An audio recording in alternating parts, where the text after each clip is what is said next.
Hello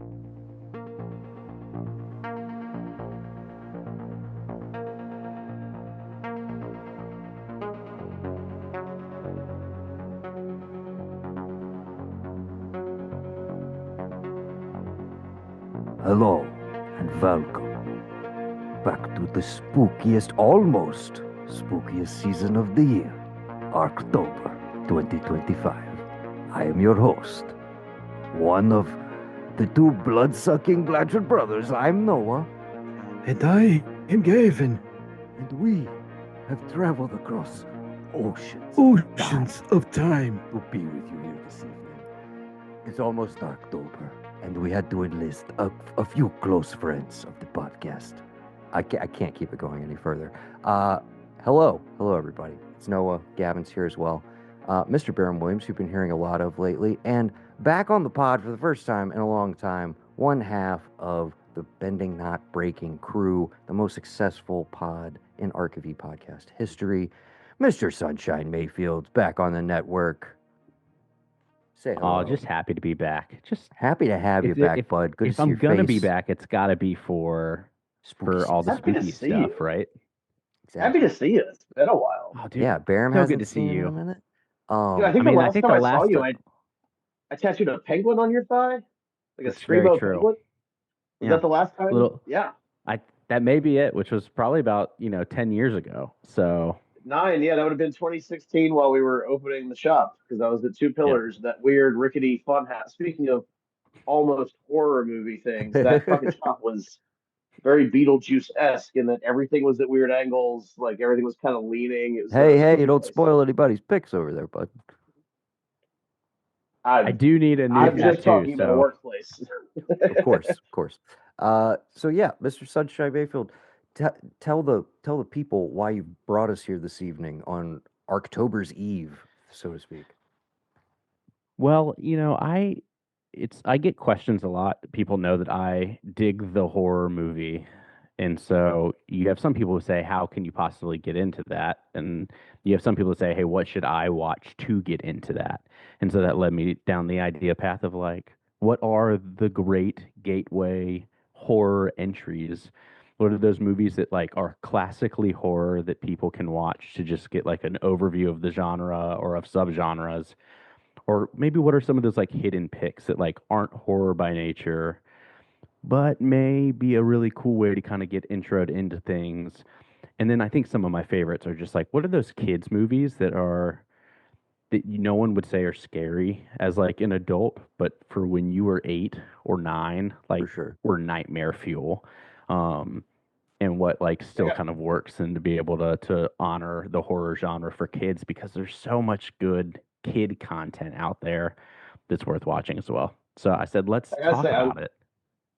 I love the topic because I'm not a big horror person. I save it all for October. Like there's some horror movies that I really enjoy, but it's not like I would never call myself a horror aficionado. But I love a Halloween episode of a show that I like. I love something that's a nod to it. Absolutely. And I think that's the great part about this is that that this is going to be the time to lift up those Boy Meets World episodes. This is going to be a good time to lift up Absolutely those things that like had their moment, especially for a bunch of 90s kids like us, right? And so it's going to be fun to talk about all of those things. Does anybody have Peacock? Does anybody use Peacock actively? Yeah. I mean, yeah. So you'll know that like they do break down during Halloween, like not just horror movies, but they have like your favorite shows, and then they give you their Halloween episodes just right there. Yeah, So you're not HBO having to fish through has kind of caught up to it in the last year, but Peacock was the first I ever saw that literally was like, hey, we're taking every show that's on our service and we're pulling all the Halloween episodes and we're putting them in very easily curated playlists. And yeah, that was super fun. I'll shout out now, they may come up at some point, but not our favorite person these days, but it is undeniably one of the greatest sitcoms ever made and has the best Halloween episodes. Roseanne has the best Halloween episodes across the entirety of the series. I for a second thought you were going to go John Krasinski in The Office. I will not be talking about Mr. Jonathan Krasinski anymore. Evidently, yeah. For the rest of this year. You've said enough, although I agree with you. But if he comes up on our ARKTOBER 25 for 25 horror movies, I will I'm be gonna bring him up. furious. I I will be want you furious. to delve into the horrors of your own perception of John Krasinski. Well, for sure. Okay, so I don't know. I have a top 10. I think you do as well, Mayfield. I figure we can go roundtable style, but why don't you ease us into it and throw out your first pick? I'm gonna I'm gonna start with a kid pick because I think, honestly, it was one of my earlier entries into it. But this is gonna go back to Disney Channel original movie content. We're gonna look all the way back at 2000s. Mom's Got a Date with the Vampire. Hell yeah. The great Caroline Ray, Right, Caroline Ray's in it. She's fantastic. We got Matt O'Leary, who would who's go our on to boy from be in Frailty, one of the most That's undersung, right. underrated horror gems. Definitely not a starter horror, but it's a nice adjacent that's not too Oh, intense, Frailty? but it gets Yeah. there. It gets I mean, there. it's intense. I'd forgotten about that, but that was wonderful, but But intense. structure wise, you know what I mean? It's a building dread, and it doesn't get the way the violence is communicated, I feel like, is palatable to people in a way that is not overtly horrific. But the content is horrific. Like what's going on in that movie is very upsetting. Sorry, Yeah, Matt O'Leary is in Mom's Got a Date with a Vampire, a much more approachable movie. Yes. Who's the vampire? It's the dude from what's the Fran Drescher show? Uh, the nanny. oh, He's the yeah, The dad. nanny. He's the dad in the Yeah. nanny. That's right. That's right. Charles Shaughnessy. But yeah, I think for me, Mom's Got a Date with the Vampire. Weirdly enough, I went back and rewatched it. Is this on Disney Plus? As a throw on show. Yeah, Disney Plus. And I don't, as a kid, you don't recognize the call outs and the like things that they're lifting up from classic Universal horror movies. You go back and you kind of watch it and you say, this is smarter than I ever recognized that it was, or at least like it did its homework. They knew what they were making and they knew how to like give little Easter eggs to the horror fans. And I think that I really appreciate that now going back to it. But if you're saying I need something that's like easy enough to watch with my kids, which like we're getting to that age, right, where that's a thing, and you just kind of go, I think this is a really good pick to ease into it. And I think for a lot of us too, it's a nostalgia pick. And so I think Mom's Got a Date with a Vampire. It's Look, it's not amazing, but it's nice enough. But here's the thing: you can show this to your kid, and if they like it, maybe like a year or two later, you know what you get to show them?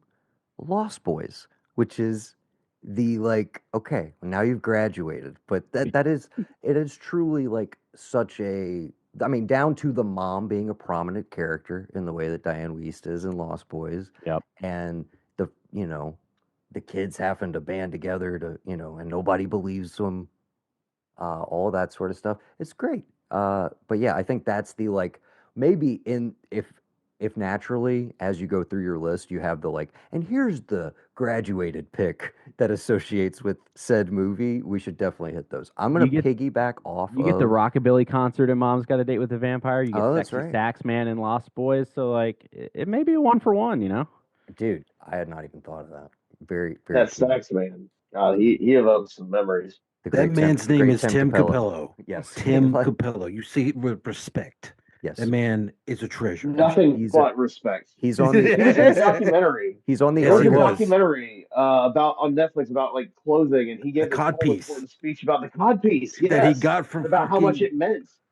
Tina Turner bought it for him, and Tina Turner bought it for him in a random store somewhere, and like had him wear it all on tour with him. I was gonna say on our personal like ARKTOBER Mount Rushmore, there's John Carpenter, there's Michael Mann, there's Robert Rodriguez. Tim Capello's definitely, he's got to be like number 4 on there, right? I mean, totally. He's got to be easily. Still kicking, still doing it these days. If more people put saxophones in their music, he would come back. He toured through Columbia and we missed him. We got to catch him next time. He does tour through South Carolina. We got to go. Yeah. Okay. I'm gonna piggyback off of Alex's pick. My number 10 is a nice, like, easy win. It is the very first Disney Channel original movie, 3 years prior, 1997's Under Wraps. Let's Don't go. don't go don't go accidentally watching the bullshit reboot, also just plainly called Under Wraps, that also has a sequel. Don't go watching those on Disney Plus. You need to go for 1997's Under Wraps. This is this is the Rosetta Stone. This is like the air text of all Disney Channel original movies. Like, they set the structure. You got the friend group. You got a Halloween setting. They got to get the mummy back to its lover by midnight on Halloween, or else all is lost. Um, Probably my personal favorite mummy movie, next to The Mummy. The Brendan You're talking Fraser about like the version. 2016 one or Yeah. the Oh yeah, definitely the Tom Cruise one for sure. good. Yeah, that's what I thought. Wait, that's a thing? Oh yes, Tom Cruise made a mummy movie. What? Barham, at one point they wanted to do a whole Universal Dark Universe. Oh yeah, tell him about the Dark Universe. Russell Oh my Crowe God. as Dr. Jekyll and Mr. Hyde. Johnny Depp was gonna Decent be. casting. Who was Johnny Depp gonna be? Dude, I don't know, because the Mummy was so bad The they Invisible scrapped Man. the entire universe. Is that right? Was he Invisible Man, Gav? I have no idea. I don't know what he was No, going but they did a full Was on this like a Scientology funded idea where they were like they dude, had a this bunch of was actors from Universal Cruise or being like, something? dude, okay, We're Van Helsing, revamping classic movie we monsters. tried to do that whole thing and like give relevancy to our catalog again. We don't really know what to do. But the first one was what? Dracula Untold? Was that with- technically the first one? I think that Because was that the was first also one, bad. right? with That- I Luke thought Evans, the yeah. Mummy was the And very Mummy, first one. and then we never got to anything else. Nope, because they were like, it was so bad. Yes, Baron. Because the Mummy was our friend Forgotten. from Climax. You know her name. I do Oh not. yeah. Sophie Botello, I think. Yep. Sophia Botello. Yes, Baron. This was like the post Avengers-ification of every studio going like, well, we need that. Why? Let's just Oh, take our God. thing that we have IP for and let's do interconnected movies. And they were so inept at doing it, and people so roundly rejected it that it was like they didn't even get to movie 3. But there is a photo, you can go find it online, of like all of them who were gonna be in it. Was Bardem in the mix too? As like Frankenstein. Dude, I Like, don't know. I need to go find that picture. But yeah, they were gonna Yeah, he redo is. all of. You got it, Gav. You got the And- pick. And you're right. So Johnny yeah. Depp was gonna be who? I have no idea. Just I got the picture. Oh, okay. So Johnny Dorian Depp, Gray, Javier maybe, or Bardem. Yeah, something. Invisible Man, because the next picture I see, he doesn't have a face in it. So yeah, and Javier Bardem, I guess, is going to be Frankenstein's monster. Bro. yep. Ah, Yeah, we missed out on all those movies. And so now they were like, okay, never mind that. Fuck that. That didn't work. Lee Winnell, other Saw guy, you go make Invisible Man with Elizabeth Moss. And then he just did, was it just called Wolfman? What was it called? Yeah, Wolfman. It was just This called year. Wolfman. Came out Hey earlier guys, this year. have y'all talked I about was gonna say, Wolfman there's at all? We have not. Because I got to tell you, I watched it and I hated it. Oh, okay. I was Every gonna say. second of it. Well, It dude, we're right was- here. We're right here before October. So by all means, if there's anything we want to steer people away from, it's like, dude, do not waste your time on like you only have 30 days. Well, I also want to say too, 31 like theoretically. speaking of that interconnected universe of like the Universal monsters, there is a show that did that. I thought decently well from what I've seen of it, which was Penny Dreadful on I think Netflix. I think it was a Showtime original, then it became a Netflix thing. Okay, Maybe. yeah, I can't remember. that sounds right because I think the intro had like a little Showtime thing somewhere Is in that there. where, But is that where Josh Hartnett went to for? That's where he was. Yeah, you Yeah. want to know where he was there. and for a while. fucking Tim fucking Bond, my favorite. Timothy Timothy Dalton. Dalton, my personal favorite Bond, as a really interesting. It's kind of like if you got to see like a dark version of a James Bond in the Universal Monsters universe. Word. You get Dorian Gray, you've got Frankenstein, you've got vampires, and then like a lot of weird like Catholic Protestant devil shit, like just all thrown in. But it's a good mix if you like the classic Universal monster stuff. I've enjoyed what I've seen of it.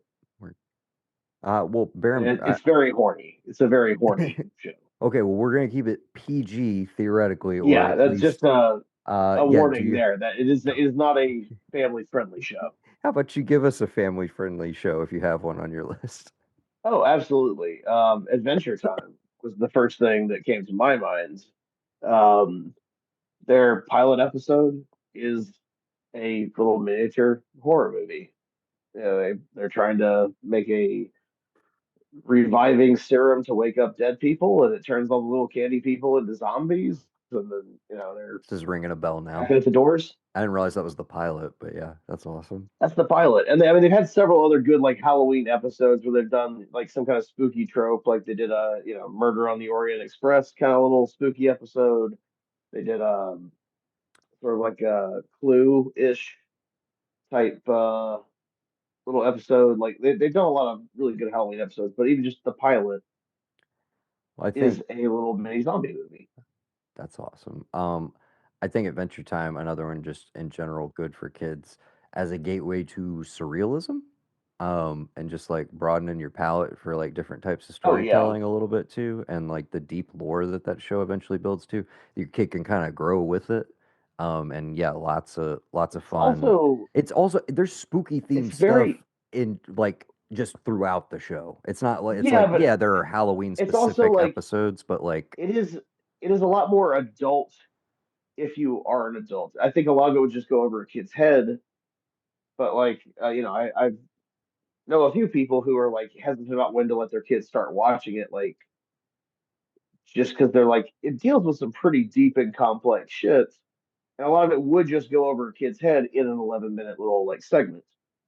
But if you like actually stop and like start thinking about it, it gets pretty deep and it deals with all like death and what are we in the universe kind of shit. yeah. Um, but again, if you're too young to grasp that stuff, I don't think you would even register it. So Oh, it's yeah. it's one of my favorites. Still one of my favorite shows. Period. I'll rewatch that like a couple times a year. I second that as being a great show, one that I need to get back into revisiting, for sure. Gav, what you got? Um, I don't want if it's on somebody else's list, I can wait. I They mean, can wait to talk there's about it. But inevitably like, going to be crossover. And has I've anybody got seen? backups, Gavin. Has anybody seen? Remember the Halloween tree from '93? The name rings a bell, but I So it's just a cartoon version of the Bradbury book. Bradbury narrates it, but it's basically the like I said, just a version of the book, and it's what it does is I think Leonard Nimoy's got a voice in there as well, but it's about this uh, group of kids on Halloween night, and they lose track of one of their friends, and they have to like follow him through different time periods, and it kind of explains the origins of Halloween okay. from around the world, kind of thing, if I'm Oh, remembering correctly. okay. But I remember the book because I read the book a lot when I was younger. But I think Cartoon Network aired the movie, but I have a copy of it, some DVD of it somewhere. But it is originally a Bradbury novel, but it's kind of just like a neat little, hey, this is how they celebrated Halloween, and these, but it's animated. It does have some kind of scarier stuff in it. Um, Is there just but is it's there any other Bradbury on anybody's list? Not to my knowledge, but I Okay, I also was just gonna say am familiar with the category with the catalog. Something Wicked This Way Comes. yeah. One of his most popular books. Pretty solid children's, horror adjacent, but definitely some spooky stuff in there. I think that might be Disney produced. Let me check and see if that's on Disney Plus. It's a Hanna-Barbera cartoon, so that's the style of it as of or circa 90, well, 93. I mean, Gavin, 93, yeah. sleeper pick that I've never heard of in my life. Yeah, it's 7.7 on IMDb, 85% Rotten Tomato. Well, shit. Wild. yeah, Where can we watch the You Halloween? gotta buy it. You gotta Yeah. rent it. It's that's how you know it's good. Yeah. I mean, it may change come October right now, yeah, because they go to ancient Egypt, they go to Stonehenge, they go to France, Mexico, and you just see Halloween and the traditions and what they do in these countries, like throughout. They're all trying to find one of their friends because they're all going to meet somewhere. One of their friends doesn't show up, and they go on this journey to literally narrated by Ray Bradbury. Yeah, narrated by him. And as I think, Leonard Nimoy has a voice in it. Yeah. Oh, So yeah. that would be like a good one, like horror adjacent to get into. I feel like for just from the kid angle. And teen heartthrob Andrew Keegan, I'm in. Oh yeah. Cult member Andrew Keegan. How do you not remember Andrew Keegan? He's part of NXIVM though, right? Is he? He's one of the NXIVM cult, right? Aw, come on. Don't ruin things for me. From 10 Things, right? Dude, Yeah. I mean, I don't want to slander the man, but Andrew... No, that's Full Circle is what you're talking about. What are you talking about? What? In 2014, Keegan founded Full Circle, a community spiritual center based in Venice, California. New religion. Okay, so different cult. Yeah. Well, speaking of teen heartthrob... It closed in 2017. I've heard Keegan and Hartnett, and I'm going to bring Hartnett back into the fold for my number 9 pick. Because I got to tell you, one of my favorite movies to watch every fall, one of the most fun movies to watch every fall, is got to be Rodriguez's The Faculty. Has to be for me. I think you're onto something here, because I'm running through my head and I'm like, not that gnarly on a horror level. No, like, and just a whole lot of fun. And like not that brutal, I guess. Easy watch. Jon Stewart. And I think it's definitely one of those watches that for horror fans, there's so much in there, right? Piper Laurie, our guy, the T2. Oh yeah, the T1000. Robert Patrick himself. And so I just, but it's fun. It's got that energy of a late 90s teen, like crude American Pie style cast, and yet we are in Invasions of the Body Snatchers, and I think it is so watchable and has so many fun needle drops. And Josh Hartnett is the charming, boy from across the railroad tracks, and it works so well. Elijah Wood's in it.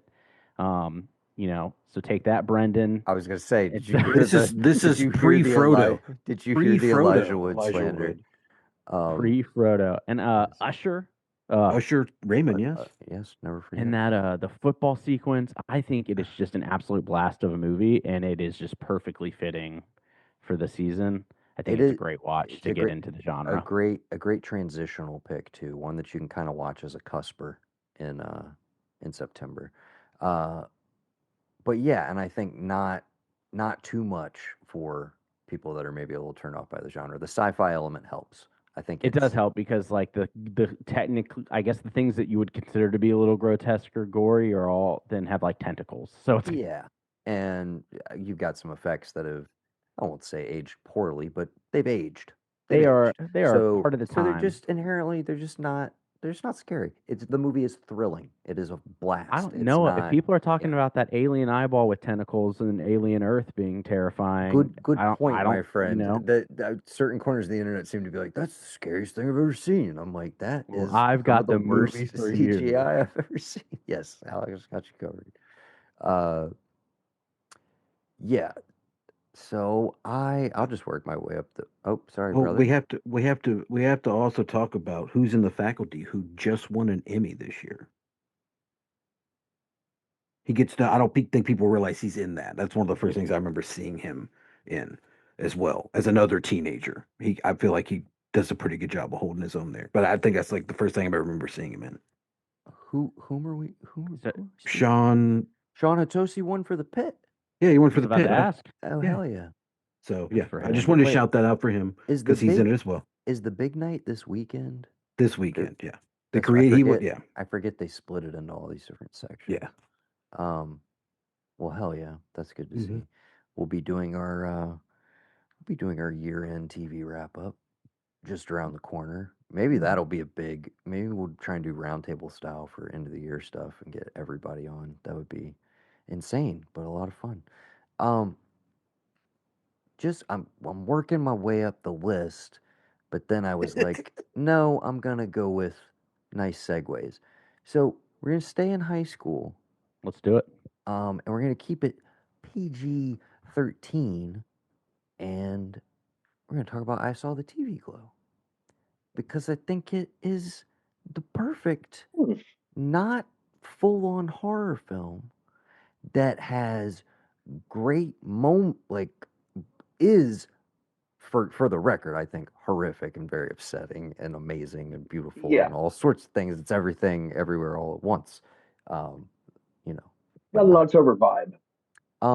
But yeah, totally eases you into the vibe. I mean, partially maybe destroys your soul and makes you question like everything about your life and the nature of nostalgia and everything going into the season that should be your favorite time of year. So maybe it's not a good idea.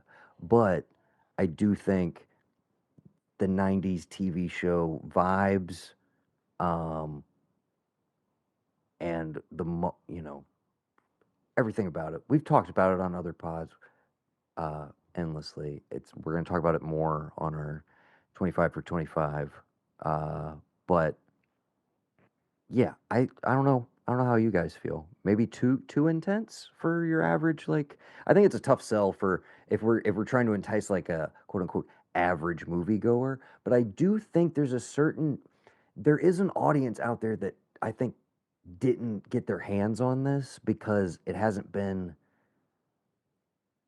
pitched to them or fed to them yet. And I do think there is going to be a wave at some point of like, oh, it popped up on Netflix, and all of a sudden, a I bunch of people just checked it out, and some people loved it and some people hated it. But the people who loved it really loved it and told all their friends about it. I think there's still that moment for this to happen.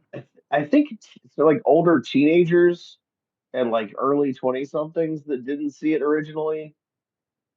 I I could just see. can't help but feeling that it's gonna be the Darko of its time. It's just because we Yeah, live in a weird, segmented, uh, you know, and a very like if you don't have some amazing opening weekend, you kind of fade. But we have seen, like I said, those movies get revived on streaming, where it's like all of a sudden it shows up on a service where it wasn't before.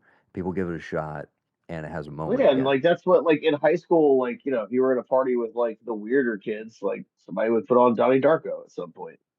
Yeah, Like it And just that's feels like it does have that kind of that sort of thing to it. and I agree, right? I think that's the tougher sell to it is I think that it's the people that I saw that didn't like it.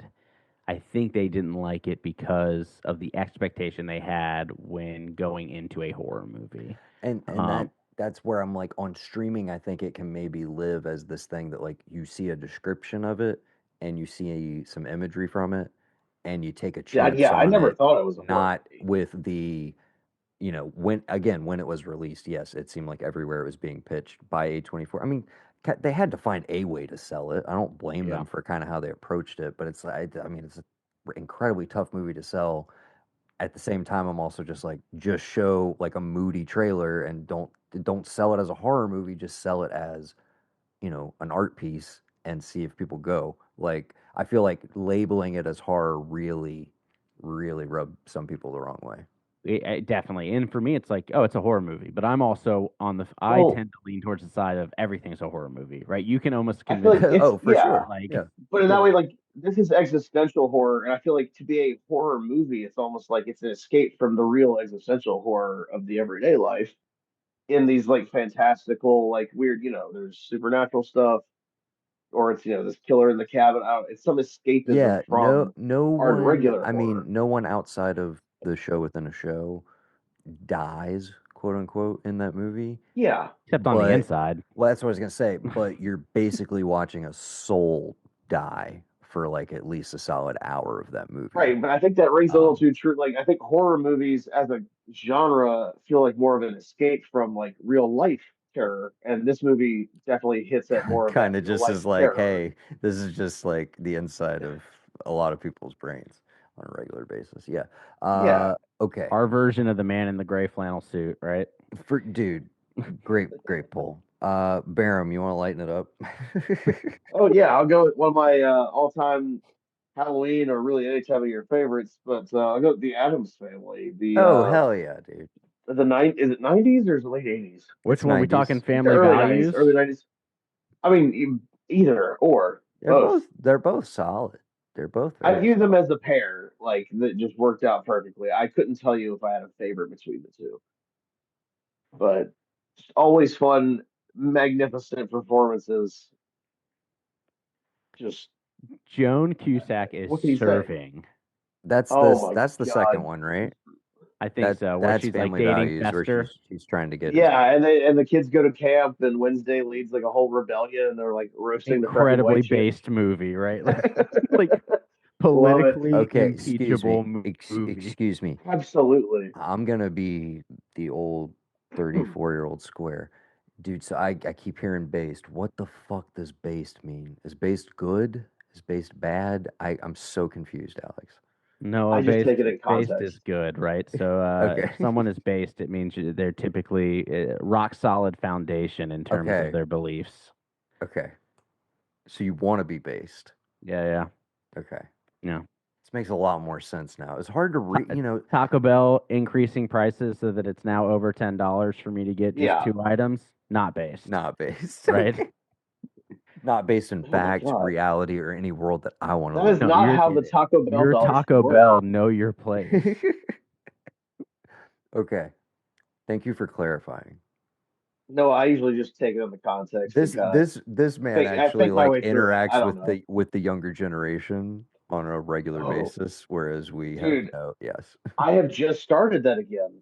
My welding class, I think there's like maybe one other person in this class of 20 that is over 19.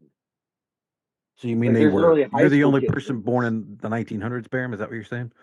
Basically, I have been tattooing longer than most of them have been out of diapers, and I have been driving longer Dude, than most of them have that's been alive. crazy. I didn't realize that. How have we People not whose Yeah, talked birth about years that? end They're in all 20 babies, get the bars basically. now. You know You're the that, right? most of oldest dude in them. your class? I think so. Like the teacher, I think is about my age, like somewhere in there. Dude, hell yeah. But it's just weird because like I overheard a dude walking out of class like calling somebody to like get a couple dollars to buy like a drink on a break, like to go get a Gatorade or something. I was like, God damn, what it was like to be a broke ass fucking 17, 18-year-old. Oh yeah, But man. there's at least two of them that are still in high school, um, That's wild. doing dual enrollment. It is wild. They've mentioned social media apps to me that I've never heard of. That made me feel real old. Yeah. And then I was like, man, I remember when Facebook like started out, and then he just kind of like drifted off into space. Not to Devastating. steer it directly back to Adam's Family, but has anybody watched Wednesday? I I've know seen it's the first season. okay. I enjoyed it. It's definitely, I mean, it's geared more towards like a young adult, like to teenager audience, but Mm-hmm. I don't have an issue with that. Like it's just one of those things where you can tell like it's softened up, but for this, I mean, it's more family friendly. And you get Luis Guzman and Catherine Zeta-Jones as Gomez and Morticia, which they're great, just so wholesomely horny for each I other. I It's I do thoroughly enjoy both of those actors. I gotta say, Raul Julia though, and it's the oh no, queen. it's not a It's the comparison. queen, It's a right? different. It's Angelica Houston in Yeah, Oh, yeah. Adam's Family, absolutely. right? But Hell I yeah. will say, but it's in a very different kind of context. So it almost feels like it's a different part of the characters that you weren't seeing in the movies. I figured out a way to separate it because I enjoyed it and I didn't want to hate it just for that. Nice. But also you Uh, get Fred Armisen as Gomez. as no, not as Fester. Gomez. Oh, it's Yeah, Fester. Fester. That's right. So like, Excuse me. We just said Luis Guzman as Gomez. Okay. So Ev, we're just kind of going around. I think you know the topic. Evan Twohig has joined us. What's up? Oh, boys. We've been just going through our own individual. We each kind of had like 10, but there's no real formality to it. We're just kicking around different stuff. Uh, Barham just brought up Adam's Family as a nice like family friendly horror adjacent. Uh, that's not too spooky that people can Oh, get the into. parameters are for what We're age? we're kind of doing, or yeah, it's a mix of both. Alex, explain it. Explain it, bud. Absolutely. It's your Evan, pod. good to see you, bud. It's your topic. Hey and man, yes. long time. How you doing? I'm doing well.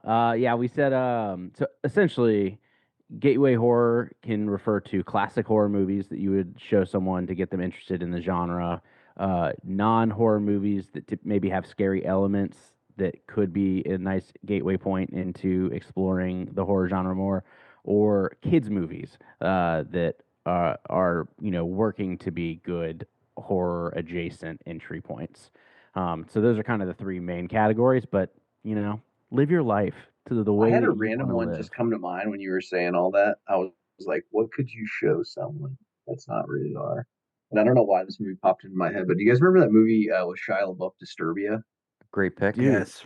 Sure, That's that was a kind of solid pick. Yeah. sure that was going to come Hey, up at some 100%. point for sure. it's kind of like a sleeper a little bit. Like every time I see it, I'm like, I forgot this like movie kind of is good. It's not bad. Before things went off the rails, you know? I Yeah. think that kind of could have been a little subgenre unto itself. Like the movie was successful, but what again, like take a Hitchcock premise and just do it with teens. Like why did that not become the thing, dude? That would have been Because so fun. there's only like 3 you can do, and that's it. The rest, they got to be Dude, adults.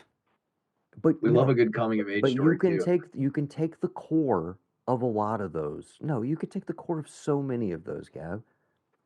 Eh. Well, you do the Stephen King treatment. You It take could have out, you been a do it like thing. it. I'm just saying You it could just have been take a out thing. the parts that you can't All cast starring children in. Shia LaBeouf, and then we inevitably remake North by Northwest, which is clearly Eagle Eye. They already did it. Never mind. Yeah, maybe that's it. No, they've already done it. You got to figure out which ones are which. Fantastic pick, Ev. What That were you gonna say, Alex? Disturbia and the Fright Night remake Yeah. live Yeah, like 100%. as like a 1-2 punch for me. Has anyone said Jennifer's Body yet? No, but I think that's in a similar vein. Yeah, that's a nice like next door to horror. I don't remember it. Like it gets pretty brutal here and Oh, there. it gets It like, gets pretty horror-wise, fucking right? brutal. awesome. Yeah. Yeah. Yeah, that was the other thing is like we're walking the line with some of them in terms of like are we also accounting for adults that are maybe like squeamish or a little like I don't like jump scares, that sort of Yeah. stuff. So yeah, but no, Jennifer's Body, dude. You just brought up one where I'm like, I have not. I have not seen that probably since it came out. But yeah, It's It's one of those ones grimy. that's really, good time. really easy to clean up for TV too. Like that's why it came to mind. I was like, that even rated R? I mean, it probably is rated R, but it seems like one of those movies where you could very easily just like clean up a couple like small parts of the movie, and next thing you know, it's on TNT or Name Your Movie Oh, for channel sure. or whatever. Yeah. Absolutely.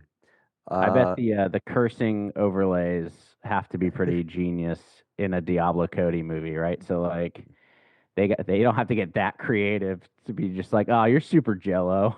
You're just like, oh, that works. All right, cool. Good point. Okay, so we jumped Ev in. Barham had just suggested Adam's Family. So Gavin, what you got? Well, I mean, I don't know if you want to call it if you're trying to keep it kids, but I mean, really, I think the one that everybody goes to, all of us and like kids now, it's got to be Hocus Pocus, right? That's my number one on my list. Yeah. Classic. Okay. the We can talk. bullet. We can talk about it later. That's fine. No, Or dude. talk about it now. Yeah. There's no order. It just Oh, somebody just yeah. has to say it. Yeah. But yeah, I think a seminal classic for everybody in the room. I'm assuming like we all watched it a bunch of times when we were Just kids. a perfect example of a movie that, like, as a 9-year-old, scared me shitless, right? Like, just absolutely that initial scene of like him going and finding the sister and them like turning on him and then like I think that was probably the first time I saw someone get Turn into a cat. Yeah. executed on film. For sure. Dude, that's the that obviously the opening, but for me, the scene that always scared the shit out of me when I was a kid was when they get back to the house, like they've been out running around all night, and they get back and they think they're safe and they're upstairs, and I think like they put Thora Birch to bed, right? if I'm not Mhm. mistaken. And then like the witches come in, and Yeah, I they want to open the say, book and they come back, and you dude, think it's okay. but they come into the house, or like, is one of them like laying in bed pretending to be Yes. Yeah, Thorburch? yeah. Yes. That fucking shit. Oh, I'm still kind of creeped out thinking about it. And it's like, I love that movie. I watch it all the time. But like that stretch right there, it's the come down where it's like they think they're safe. And then the whole way that sequence is shot. Yeah, dude, fucking Hocus Pocus. Hell yeah. I'll also say starring our lead man there, Omri Katz, who was on Erie, Yeah. Indiana. Oh That's yeah. right. Here in Indiana. Great, great creepy kid show. Which ties back into I saw It the TV glow. It all I was 100%. waiting for it. There it is. Yeah. Yeah, The it pink came up. opaque. It came up Yeah. before you jumped on. But yeah, 100% the Pico Peg. And I will also say Erie, Indiana, Adventures of Pete and Pete, all streaming on YouTube, like very easily accessible for Okay. I think everybody. are And you the shitty quality even works better on YouTube. It's so great. They're Well, and just you like can't bring up bootleg Hocus uploads. Pocus without even talking about the Doug Jones, right? Oh yeah, Getting to be Guillermo's there boy. as our little zombie guy. And then you go look at his. You want to talk about like gateway horror? His entire career has just been like television show and horror movie is something just absolutely terrifying. He's the dudes in Hush, the Buffy episode where no one talks, right? He plays Oh one of those God, guys, the yeah. collectors. I Terrifying. The forget. Gentlemen, I think, is what they're We they're got called. two buffers in here. Oh yeah. Okay, I didn't know. So good. I've never Yeah, no. Tari was watched. super into it, so I ended up watching through all 7 seasons of it. It's it's just if you like campy horror adjacent shit, it's like it's hard to beat. It's campy as fuck. Like it's very self-aware but goofy. But Oh then yeah. occasionally So they he's will hit you with an episode that really just like that silent episode, like it just gets like weirdly dark, and you just like you're creeped out in your own home. It's It's very true. good time. they used to come on before in the summer times we would watch like Buffy episode just because like we were waiting for Unsolved Mysteries to come on, the Robert Stack version. And so those would play like The three only episodes in a version. row on like a formerly, I think it's now called Oxygen, but no, Lifetime. I think it's Lifetime still exists.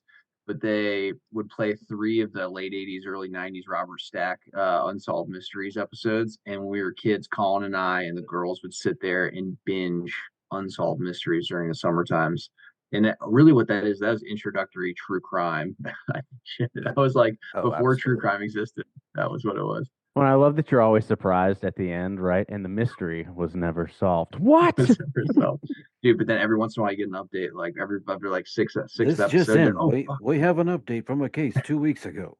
It seems as though they found the young boy. pretty good Robert Stack. I was gonna say That was pretty pretty solid. fucking solid, brother. Um, Ev, I think you just hit it, which is maybe I think Unsolved Mysteries is the ultimate gateway horror show. It truly is, because I remember watching it as a kid, just like simultaneously really excited to see what was going to come next, but also terrified that like, am I about to see the scariest fucking shit I've ever seen? Which usually centered around, is there going to be aliens in this? Or Are they Chupacabra. going to show me an alien? Or a chupacabra, you said? Yeah, dude. Dude, yeah, Here's the best part is like so Sam and I went back and we started rewatching the old Unsolved Mysteries because I think it's on Peacock they're all on Prime for or sure, or they Prime. were at Prime. one point. But And I dude, think they might I'm be on. No, they are on Peacock as well because it was like a we new were doing TV three a show. night. I mean, it was bad. Like this was before we had kids, but it was like three a night at least. And the funny thing is, like, well, I saw TV Glow when they go back, and it's like, hey, I returned to this TV show from when I was a kid. It doesn't really hold up. It's not like as scary as I remember it. Or I think fucking Yeah. Unsolved Mysteries is just as terrifying as when you were a kid. Oh, Like absolutely. maybe more so because you're like more cognizant of how all that shit is actually real in the world. It's that combined with the aesthetic, which at the time was just like, oh, kind of everything that's reality based looks like this when we're kids watching it.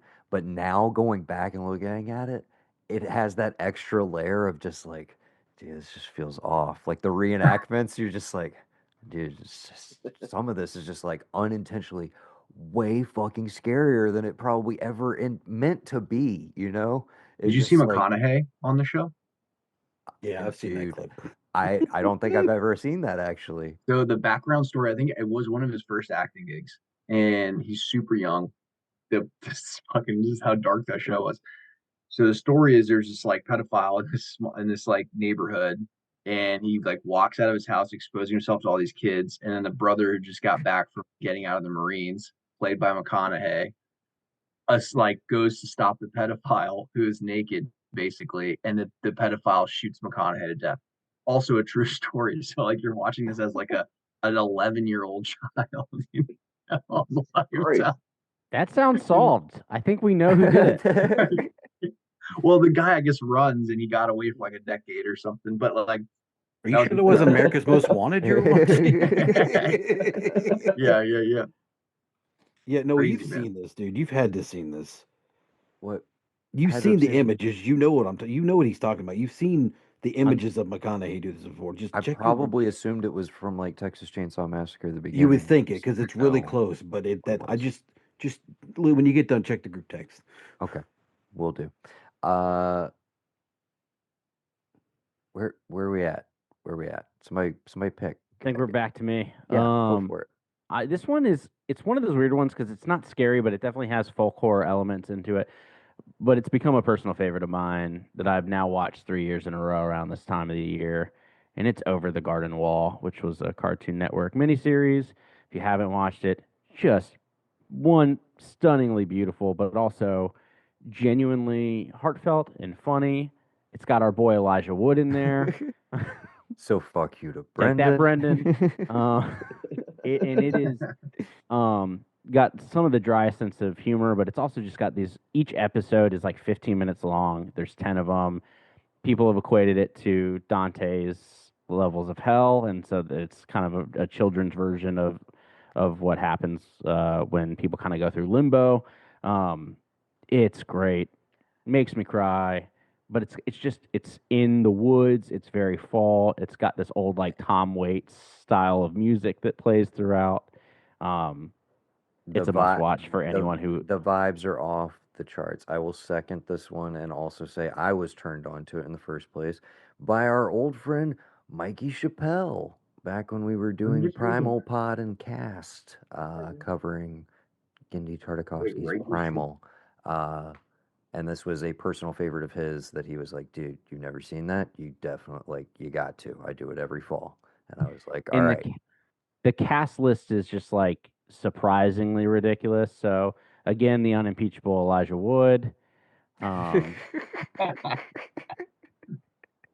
Christopher Lloyd's in there, Tim Curry's in there.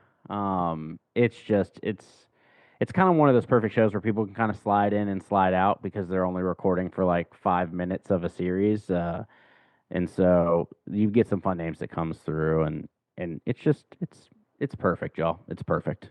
This is on Max for most people. Maybe I don't. So is this a Cartoon Network? I have now purchased it so that it can't be stolen from me going into Halloween season. Gotcha. Which those corporate elites love to do, right? Hey, we're gonna make you pay for it now. Stuff on for free all the way from February to August, and then we're gonna yank it. It is currently streaming on Hulu for those who are interested. Yes. Okay, I just want to say something. This is not a pick. I just have to mention this because I just heard the name Christopher Lloyd. I don't know if you kids have ever seen this, but there's a scene in the Walter Matthau Dennis the Menace movie where like Christopher Lloyd jumps off of a train. And he is standing there looking at the town and he goes, I bet they don't even lock their doors. Like he's just like a hobo vagrant that's gonna rob people. And it's genuinely the most terrified I've ever. Like no one I watch is like, oh, it's Doc Brown, it's Doc Brown, it's Doc Brown. And then he's a hobo vagrant that's gonna break into houses, maybe, or maybe just murder them. We don't know. But he's definitely got like coveralls on and like a weird red and white striped shirt. If I remember correctly, Frow's crazy hair like always. And There's like a scene where he opens a can of beans with a man. It's the switchblade. beans scene. Yes. It's so dude. fucking. It's Hate that That's scene. just terrifying. As a kid, I as a feel scene like and a I've good I He feel like attempts I've child told murder in that movie. He does. I feel like I've told the story on the pod before, but it was probably like 6 years ago. I don't know. That scene when we were watching it, and the first time I ever saw it, we were at Mimi and Paws during the summer. When he arrived and did that, I bet they don't even lock their doors. I was so terrified. I ran from the den where we were Yes. watching it Uh-huh. into Mimi's room, like for safety. She was not in there, but I slammed the door so hard that it got like lodged shut, and then I was locked in there by myself. And I remember it took them for a while to figure it out, and it was like an even more traumatic experience on top of that. And that's I think why it like fully imprinted on me. I love that movie. Watch it all the time. It does not scare me at all. He's totally fantastic in that movie. But as a as a child, kid, for whatever reason, that was one of that. And on that same episode, I'm pretty sure we covered this. Like it was early movie arc days. We did like top 10 childhood scares in non-horror regular movie, movies. something like that. Yeah. The other big huge one for me, and we kind of touched on the territory with Hocus Pocus and that whole sequence. But dude, when they take the kids and Hook, when they take the kids, It's not that, dude. opening It's the sequence. it's the fucking boo boo box scene because Glenn Close I mean, is that's the crazy, human. but- That's the scariest part of the whole thing. They put a fucking scorpion in Yeah, the that was- fucking box. That's No, But you are when right. you I see would that claw mark, that hook Yeah. mark going through the wall all and the the way down painting the and the stairs. green lighting and the like the open window, all of it. Well, the only thing that Terrifying. sells it is her at the end where she's the children were screaming. That's what sells it. But for me, it's them putting her in the box because it is very like, wait a minute, that doesn't look like a what's wrong with this picture? That's Glenn Close and drag. That's what's throwing me off. But then they're treating him just like a regular pirate for not believing in Dustin Hoffman. Like you didn't say you said I couldn't get Peter Pan's kids and I got them. Like that just I don't know. That's the most unnerving scene in that movie for me. The scariest scene in that movie is without a doubt the fact that they try to convince you that all this multicolored goop is like delicious food. Oh, at dude, the I still table. want to. I want to eat that goop so bad, bro. take a bite. I gotta know what it tastes like. This is not a chicken nugget. What are you I trying to convince me of as a I child? imagine You know? just like straight icing. Yeah, Just it like has to the be. most that's gross. straight up sugary. Now, when you're a kid, dude, icing is the Dude, best. I was gonna say, Gavin and I used to eat that shit out of the carton with spoons. Yeah. Like it was ice cream or some shit. Same, dude. Yeah. Anyways, okay. We're up to you, bud. I guess it is. I'm gonna take us in the keep us in the adult realm. I'm gonna go with Joyride with the late great Paul Walker, Love it. Love that movie. Steve Zahn, and Lily Sobieski. Where are you? And you can't forget the man behind the voice. Of course. Candy cane. A very famous voice. Shit, that let me you see if I can can. never Let me see forget. if I Once can you've key. Let heard me it, see if you I can can never key unhear into it. it. Hold on. Let me see if I can key into it. Was she a great big fat person? Turn on the Was she a great big fat person? There we go. It's Toretto, Brian. It's Toretto, Brian. It's always been Toretto. The great Ted Levine as the voice of Rusty Nail. My name's Rusty Nail. Steve Zahn was like weirdly out of place in that movie, but also perfect at the exact yes. same He's time. great 1,000%. as the shithead fuck up brother. He's great. He's fantastic. And they honestly, I rewatched it last year. It still hits, dude. And I think why it hits is because again, the horror is all off screen for the most part. You have the suggestion of some really intense violence, but it all pretty much remains at like thriller pace, where it's just kind of more like a fun action thriller, a la like Duel or something, Or the Hitcher. or The Hitcher, which gets intense here and there. But I think it's light enough, and again, funny, and has like ups and downs where it's like partly in general it's just kind of a road movie and then it kind of turns bad or whatever, but I I feel like it's very palatable and a great like ease you into the season because it's not, for me, it's not like gonna hit what I want to hit during the month, but it's a good time nonetheless. Scared me at the age of 12, that's for sure. Oh, dude, I For mean, sure. I was, and again, fantastic casting and just like, dude, let's get that voice. There's a part of me that kind of does just wish it was him at the end instead of they do the thing where it's like, oh, it's clearly just like some other dude, like a stunt man or whatever, because we wanted a different look for the guy. But I kind of do just wish it was Ed Levine. Like, but anyways, uh, but yeah, that that would be my pick for like it's not gonna spook you, and also like 70% of the movie is in broad daylight for the most part, so there's that too. So, uh, that would bring it around to either Barham or Evan, whoever wants to go. I've got a good one ready. Go for it, bud. Kind of a twofer, but I would say the Wicker Men, both Wicker Men for very different reasons. Yeah, you watch the old Barham, we're one trying to 'cause you turn love people watch on to the horror genre. We 80s want them to Buck. keep Well, watching not the turn them off genre. So entirely. very different reasons, but so the original, I feel like it's such a wonderful, like it's more like even like that kind of suspense mystery genre than pure horror up until like the very end. Um, just a very different thing if you're not into like a lot of the modern horror stuff. It's a very different kind of take on that. I think it's wonderfully told. It's weird and it's very late '60s. You got Christopher Lee. It's just fantastic. But the Nicolas Cage version, oh, it's terrible.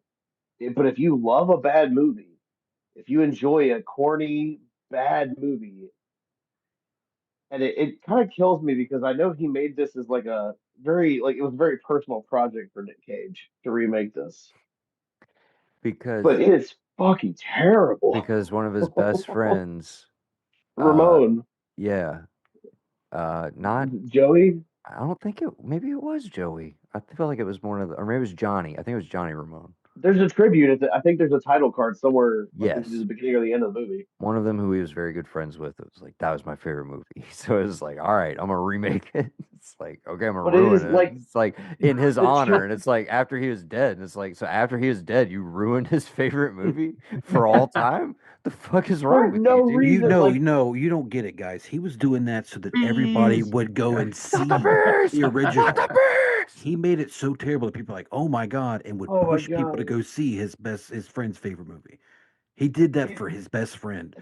He purposely was terrible and made that shitty remake just so that we would all be like, nah, Just the to original's revive better. interest that in is it. that is some Okay. That is a 4D total chess Nick right Cage. there. That's a total Nick Cage move right there, dude. It's First like, time I ever saw Wicker Man was like the old one was probably 2 years ago. Isabel was an infant, and Sam walks in the room, and it's just there's so much bush in that movie, so like much just nudity. so much. It's Dude, aggressive, wall to like, wall, and she hard to just avoid. says, Yes. "What the fuck Fuck are are you you watching? watching? Are you watching porn?"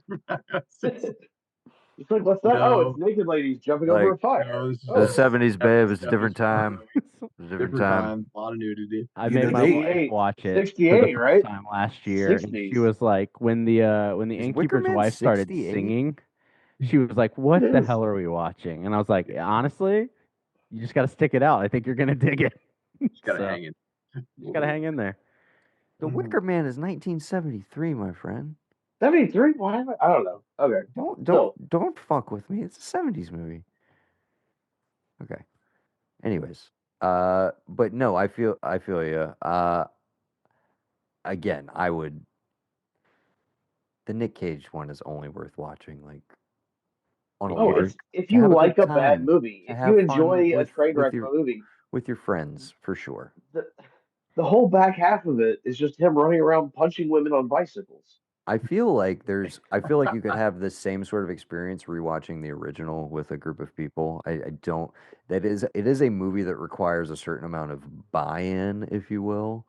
Well, yeah, Where I feel like a lot of modern audiences are probably like, yeah, but it whatever, gets fuck, man. like But I enjoy I like the still Agatha Christie, I think Hercule it's Poirot mystery things that's still got think that it's kind of vibe. brilliant. Still think it's one of the best endings ever. I mean, it's undeniable, personally. I do think as someone who loves folk horror subgenre, that feels like one of the toughest sells to general audiences because a lot of the times just the pacing of it is so set in Oh, like it's the so vibe slow. of everything.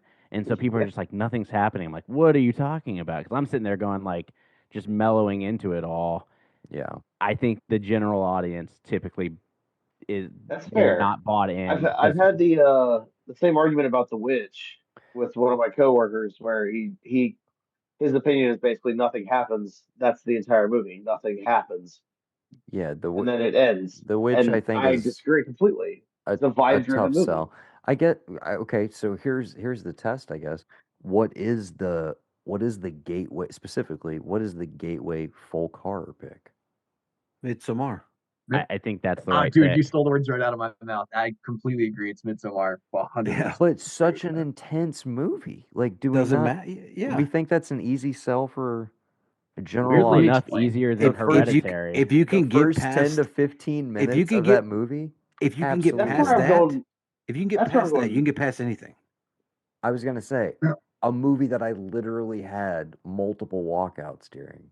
On the flip side, I think it's a gateway because if if you can get through that one, and if you found it exciting and you like Ari Aster's kind of stuff, like I think if you felt like you were in the vibe of like a similar movie, you would hang in there for the payoff later in the film if you thought like it was similar and you had dug Midsommar. That's the reason why I think that it could be a gateway, because the beats come regularly throughout that movie, right? You have the scene where you had the scene in the beginning, which is fucking horrific, and I still think about, and then there's the jumping off the cliff, and then there's the end. Like there's just so many parts of that movie that are horrifying that kind of keep you going from then to then over to the rest of the film or whatever. But I think, if you thought you were watching something that may be similar, you'd hang in there longer, I think. For sure. Absolutely. As we bring up Ari Aster, I don't know if I've ever told this story on this podcast, but when I first started dating my wife in 2018, we go to visit her parents, and her parents are being super sweet, super nice, and they're like, hey, so we hear you like movies. And I'm like, I typically don't show up into spaces and kick down the door and be like, I'm your movie guy. I try to like play it pretty chill. And I was like, yeah, I do. And they're like, great. What's your favorite movie of the year? And I was like, that's a tough question. I like spooky stuff. This year it'd probably be this movie called Hereditary. And they were like, great, well, let's watch it. And I was like, no. And they go, no, seriously, if you love it, we'll put it on tonight. None of us have seen it. Is it good? I was like, it's good. But it's not watch with the family good. And I want to be very clear. I recommend us not putting it on. And they're like, well, it's spooky, it's weird. I was like, yeah, we should not put it on. They're like, we're gonna put it on. I was like, we shouldn't. Toy Story is a great option. Let's throw that on What instead. the fuck is wrong with this guy? Yeah, Dude, every time a beat happens in that movie, they look at me and they go, "Oh, that is weird," and I'm like, "We're not even." Just wait. Just wait. It gets weirder. It just gets weirder. It just keeps getting. You're like, there's over 2 hours of this. Escalate at any time. And so by the end of the movie, it's just like 6 people all staring at me and me just being like, that was amazing, right? That was fucking amazing. It's exactly definitely my favorite like of the year. Yeah, dude. It's exactly like Alex, the that's when you gif doubled down. of Nick Cage and Pedro Pascal in the car, where like Nick Cage turns to him and Pedro's just got this huge grin. That was essentially what it was, and me being like, I swear we shouldn't have done this. But no, Alex, that's when you turned to everyone. You're like, I know I said I thought it might be my favorite, but after that watch, it is definitely my favorite. Really my favorite movie of the year. Oh Jesus, dude. That's kind of like I guys keep wanting to talk to people about Eddington, but I fucking had the best movie experience watching Eddington this year. It was kind of like that. We're like Alex and Barham. Have you guys still not seen it? I've not seen Eddington yet. Okay. Barham, but Gavin still haven't seen it. It's on. It is top of the watch list. Best It's like one of those movies that when I actually just say it's on the list, I will actually watch that one. Right now, best movie of the year. Yeah. That's for me. It's my best movie by a long shot. Actually, yeah. It's Then going watch to it be a with the love it or family. it's a love it or hate it. Like a lot of fucking people hated that movie. I think. Is Like, it they a were watch with the family movie? Should I recruit my parents into this and make a day of Oh, it? your parents, absolutely. Yeah, no, you guys be just fine. No problem. Yeah. What about our mother and father? Because I did just watch Oh yeah. Sinners with Mom last night or 2 nights my ago. mom, I'm surprised she hasn't rented it already because it's been rentable for like Oh, it's one of those $20 right now, but no, probably not. you know. Lois is out there if you showed them Sinners and they liked it. Yeah, did you watch Highest to Lowest yet? No. Sorry, side note. I Off did, yeah. topic. Yeah, really. Evan did. Nobody else watched it yet? Nobody else responded in the group I have chat? this thing with streaming services that I don't pay for them. Okay. So you don't have access. that hinders And- my my watching Fair ability. enough. Fair enough. Somebody give this man a login. Someone give me their Apple TV. Are you an iPhone user? Yeah, I guess yes. I Okay, think 'cause I think Apple I think TV it- I can make work. I'll that Gab, one's not the, Gab, I think Gab I can might be add you able to to- add add you you to to our the family. our family plan.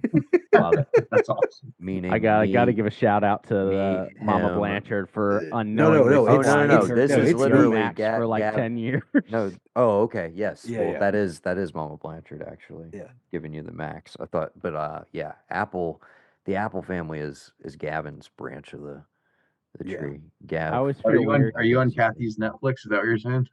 Definitely I definitely was on on her Kathy's HBO for a Netflix. while. Oh, you're and on her HBO. And I, That's- I always feel weird because it's like I wonder if this password gets me into everything in the Blanchard household. Like, Can hey, I no, hack what's your mom's can I social? hack You their need a Google credit card. Oh my gosh. Okay. Where were we? Barham Barham said just did Wicker Wicker Man. Man. So what you got, Ev? Yeah, what you got? All right. That came to mind. Listen, I don't know how you guys feel about it. It's definitely imperfect, but I think that the old one is a lot better than the new one, specifically the first half of it when they're still kids. But the 1990s someone said Tim Oh, Curry, and I yeah. immediately Yeah. it was my gateway into horror because I think I saw it when I was about 9 or 10 years old for the first time. And I think I watched it like just several times over the course of like a month after that, like probably like 5 or 6 times. And it's like what 6+ hours of material, between when they're kids and when they're adults. And I even going back and watching it again, it is obviously it was on TV, so you can air it on TV, and there's not so much stuff going on that like you can't show it to a kid. And it is still terrifying. And all the stuff when they're kids is amazing. The kids are pretty good actors too. It's just the stuff when they're adults. When you go back and watch it now, it's like, man, this is pretty rough. This is not great. Something that not great. something that a lot of people would argue they still didn't manage to figure out when they did it again. Agreed. they Agreed. still didn't figure it out. Yeah, no well, one if you can do don't a have- stutter.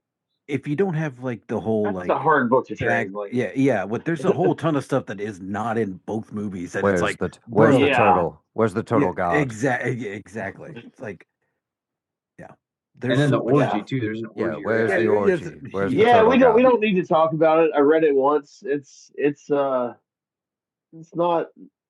good. I A lot- don't. I mean, it's Sometimes you're just like, dude, what happened? Did this need to be? Did Stephen this King's need an to idea, be? man. So You he know, goes places, and 1,063 he delves pages. in. Could it have been 1,043 pages? Could you have Yeah. chilled on just a little bit? For Just a little for bit. example, I don't know if anyone else has ever tried Under the Dome. Is that right? Under the Dome. Yeah, I Yeah. read that a few years ago. You actually finished it. Okay. I tried to listen to it on a cross country road trip. I got like 18 or 19 hours in, and Same. I was Yeah. the audiobook. Yeah. I only got like 19 hours in, and I was like, man, dude, this is I couldn't get through it. I mean, across the country. I did finish it. I'll tell you, it's not worth finishing. That's too bad. The end It's was a not cool idea. satisfying. No, the whole book, it's like it's great for 90%, and then at the end when it wraps up, it didn't I think feel like that really mattered at that point. Like everything else it just kind of felt like it was a letdown. Like I don't know. Can he stop being as successful after he became sober? Does anyone know what at which point once he stopped doing coke and You drinking? know, I mean, what's That's the a name of the good. one That that's is the a good. follow up That to The is Shining? legitimate. That is a legitimately good question to ask. I swear to God, What is, because what is the name of the follow up to The Shining? Doctor Sleep, Doctor Which Sleep. was great. I love Doctor Sleep. That's the only thing that I can think of that I've really enjoyed of his since he got sober. which is And it's still about Apparently, him getting sober. which is still something that he had based off I of I something gotta else. be. There's plenty of short stories I have enjoyed Full Dark, No from Stars. sober Stephen King. I'm just Well, gonna no, say no. that Listen, full I'm not stop. There's talking shit. plenty of good work. I don't know. I don't know that there is as many killer novels though. To your point, I think maybe That's yeah. but Listen, I just have one that I'm going to say now. Has anybody ever seen Fire in the Sky? No, I No. don't think so. I'm writing yes, it down though. fantastic alien abduction movie. Pretty Ooh. It's terrifying. PG. It's PG-13, and Love it. next to Communion, I think it's got some of the scariest like abduction sequences ever filmed. Like that shit stays with me Oh, it's to this intense. day. Is it a For a TV show? PG-13. It's a movie. It's based off a supposed real life alien abduction account. There's a book a guy wrote about it, but just the way that that movie encapsulates and like kind of just shows you like the fear of like this thing happened to you and you know it did, but nobody else in the world doesn't believe you. They think you're just making it up to try and make money.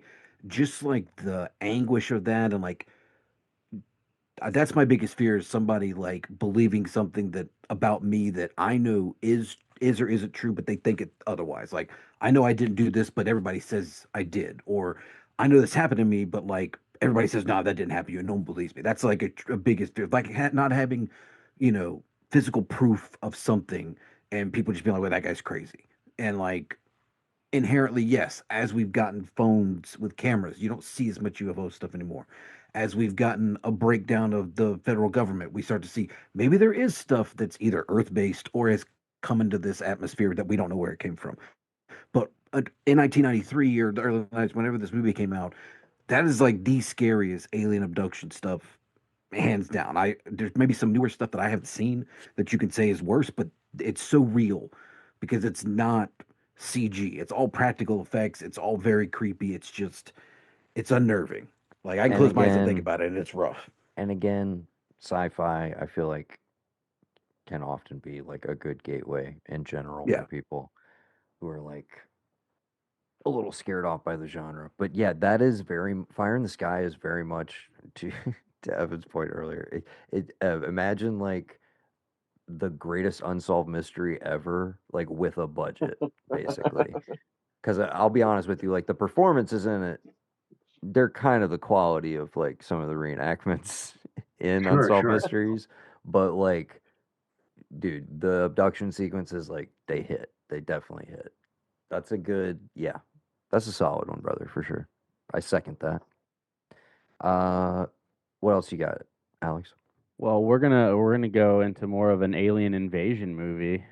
Um, except, when you think of like different subgenres, you kind of got like the stalker movie. You got the monster movie, and I like to take one that's a little bit of both. I'm gonna go with 2022's Prey from Dan Trachtenberg. Okay. I think one, it takes place pretty much in daylight, so I think that adds a little bit of element of like easing into it. But you really do get just a really fun monster movie with a little bit of that like serial killer stalker presence, and I just think Mid Thunder is phenomenal in it. I think the action sequences are great, and I think it's just a really nice segue into that style of subgenre. I just think everyone needs to watch it too because it's arguably the best Predator movie, um, and I don't I know. think it's a Yeah, fun watch. weird statement. Weird statement. I don't know what to tell you. Original Predators classic. Predator 2 underrated. Sorry. Well, here's what I'll say. It's arguably the best Predator movie I've seen. Okay. Well, we've been over this because I don't. Hang Is on, this hang on. you? Best Predator movie this millennia Sure. since 2000. Because there've been some terrible Predator movies since That's 2000. that's true. Oh yeah, I forgot Shane Black decided to come back and just fuck his own franchise. Kind of. That was interesting. That was weird. But I do think just Prey is an absolutely fun watch and an easy Agreed. one to get other people bought into. Still available on Hulu to everyone. And watch it in its native language. I'm Don't gonna- watch it in English. It's a native language on it? Yeah, It you has can like watch a it in. Comanche. Yeah, it has a Oh, yeah. actual That's native cool. track. Comanche Yeah. cuts, very cool. That's cool. I'm gonna couple together like a couple childhood faves / good picks for the kids. Casper. Yeah. Oh, Yep. classic. Yeah. Just the Or as the Mexicans vibes. call him, Casparin. Gasparin. Yeah, I like that.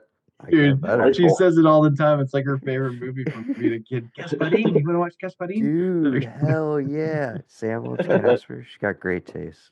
Christina Ricci, crushing it. Bill Pullman, one of, great. Is that Sure, is that she's early second Devon time. Sawa? Devon Sawa is Casper, right? Yes. When he takes corporeal form. Yes. So the vibes in the house, like in the mansion, just throughout those corridors, man. Like I remember as a kid, just there's vibes, but then you got your buddy Casper and the goofy fucking uncles, and they're not scary, and it's just a fun time. So it's like the place is scary, but it's immediately undercut by the humor. And I was just like, I love this. I love everything about this. You get to have like the big Halloween party at the end, great fall vibes all around. Um, and Wonderful villain. heartwarming.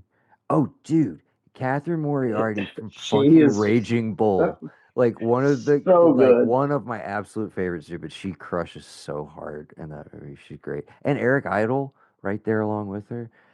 Dude, And Bill Pullman, come on, man. I said Bill Pullman. I Oh, said I didn't hear. Christina Ricci and I didn't the hear the amazing name. Bill Pullman. I didn't hear the name. I'm sorry. Okay, I was thinking Christina about Ricci's Lewis. second mention. second Yeah. mention. She was So killing it nice. on. We named him twice. What? It's like between this and Adam's Family, like she was killing it for like family friendly spooky movies. Oh, for a dude, you got while. Now and Then with her, and what else? She's all over the early '90s. Yeah. Yeah.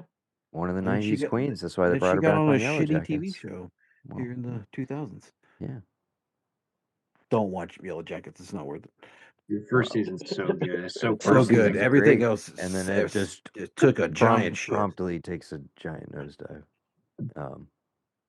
Juliette Love Lewis Christina was smart Ricci. enough to get off while the Yeah. game was Oh, good. and actually, she's in Wednesday too. I forgot what that came up earlier. That's Yeah, right. she's She did show up in in Wednesday. I Wednesday. forgot about that. Dude, she's probably a great hang. I always think like between being like a kind of rock star, just 90s, I don't know, the biggest actress in the 90s. She's probably fucking awesome. You can tell she partied by the time Yellow Jackets roll around. You can tell she hangs out. She'll smoke a few seems like, cigarettes. She's drank some bourbon. She's cool, man. She'll hang. Oh yeah.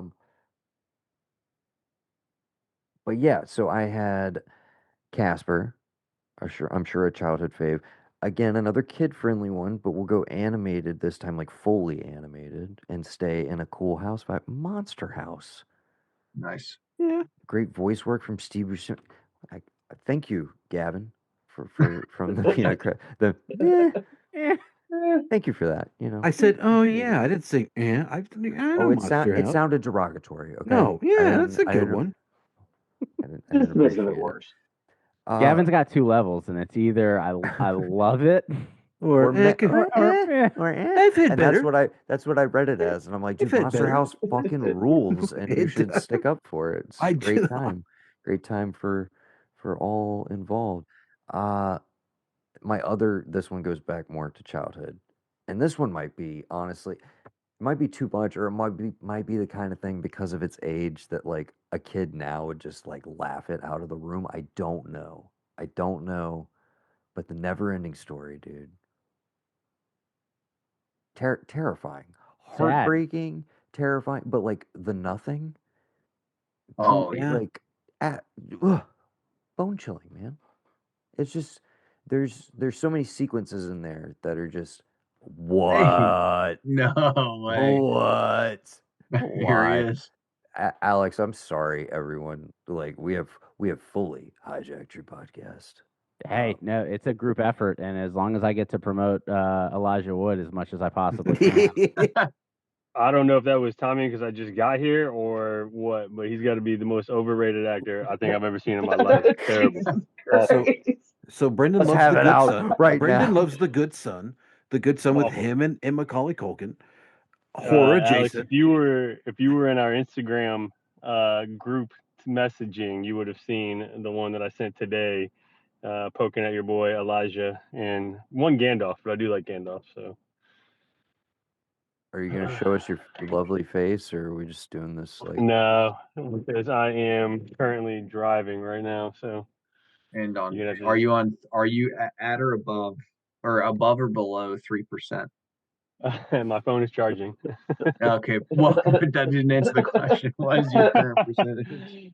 That is my political answer to your question. There you go.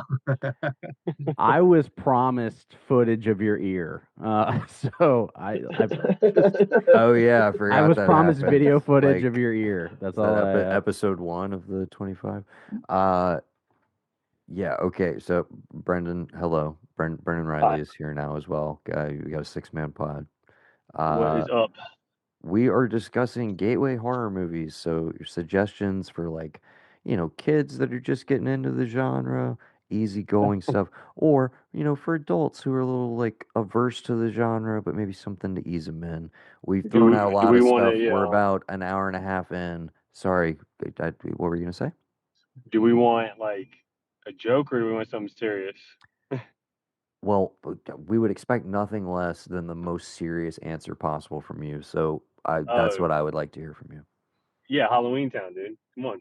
Like, what are we Oh, talking that's about? kind of That's a good. That's kind of great though. fantastic Actually, choice. that's Fantastic Disney choice. Hasn't Channel been brought up original yet. movie. Dude, we're It's all not the ready. first one that's been listed today. Dude, we're all ready to be like, "Fuck you, Brendan." He says a good pick, dude, every single Here we time. go. Halloween Town. I think is a good one. Goosebumps. If anybody watched Goosebumps, now that it's obviously a TV show, not a movie, but that would be a good precursor to getting into scary things. And then if you want to go a little more serious, because I find it comical, and I'm sure it's already been talked about, so I don't know what I missed. But once you realize that these movies are more about who done it, and this is a comedy, it takes away from the horror. Would be Scream. Scream's my all-time favorite, not a See, doubt. Scream is a here, great one, yeah. here's the And thing, Goosebumps. and I do think for a certain. Here's the thing: is I think that Scream plays like that for a person who's watched a lot of horror movies already.